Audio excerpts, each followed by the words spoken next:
A few years ago, I spent about a week in Japan, with most of the trip spent in Kyoto. There, I visited a variety of different temples and shrines, as well as some of the Zen gardens that make Kyoto and all of Japan really quite famous. I also had the opportunity to visit a bamboo forest, and I saw the macaque monkeys in the hills above Kyoto. But the trip was bookended by Tokyo.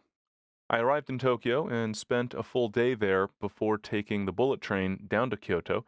And my first evening there, of course, was rather exciting. I was a little bit jet lagged, but the sights were quite incredible. But my first full day, I set out from the hotel into the busy city of Tokyo.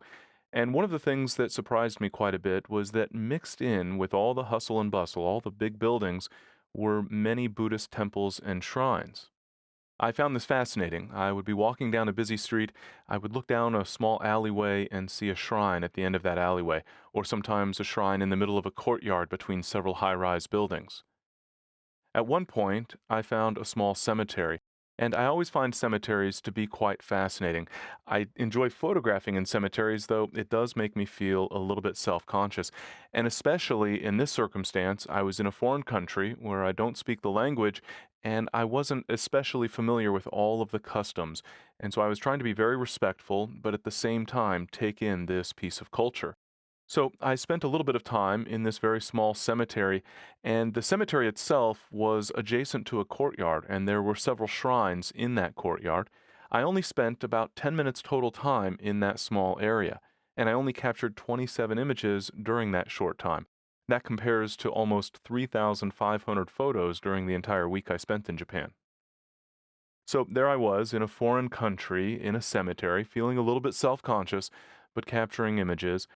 And then an elderly woman got my attention, and she waved me over, and I thought for sure that I was going to be in trouble, and worse yet, I would have absolutely no idea what she was saying to me. But she motioned me toward the center of the courtyard and then led me up the stairs to one of the shrines and pointed inside the shrine and said the only English word I heard from her during this exchange, and that was judgment. Now, I gathered that the statue that was inside, since it looked rather menacing, was some sort of deity based on judgment, but I didn't really know, and I wasn't sure what she was trying to communicate to me. But then she started to guide me through the motions of praying. She showed me how you would ring the bell or clap your hands in order to get the Buddha's attention, and how you would make an offering and bow and make your prayer. And the experience really stuck with me. And in fact, every time I tell the story, I get goosebumps. Here I was, halfway around the world. I didn't speak the language, and a woman was communicating with me using just gestures, teaching me how to pray, teaching me a piece of her culture. It was a really wonderful experience and one of the highlights of my trip. And in fact, the very first photo that I captured when I arrived at that cemetery was one that I felt when I pressed the shutter release button was going to be a very good image. And actually, it turns out that it is one of my favorite images, partly because of the experience I had, but also partly because of the adjustments I applied to the image. When I returned to the hotel that evening, I took a look at the image. I downloaded all of my images from the day, and this was that image, and I wasn't all that thrilled with it. I really felt that it was a disappointment. I thought it was going to be such a great image when I captured it, and it just didn't seem to resonate. I wasn't sure if it was just because now I was removed from that incredible experience, or if the image just wasn't all that good to begin with. But I decided that since I had had such an incredible experience that day, and since I really thought this image had potential, that I would spend some time working with it. And I took a path that I normally don't. In most cases, when I'm working on an image in Photoshop, I'm trying to make it look relatively accurate. I don't tend to apply wildly creative adjustments to my images. More often than not, it's just a straight photo with a little bit of optimization. But in this case, I went a little bit more creative. Not wild, mind you, but I did apply a number of different effects.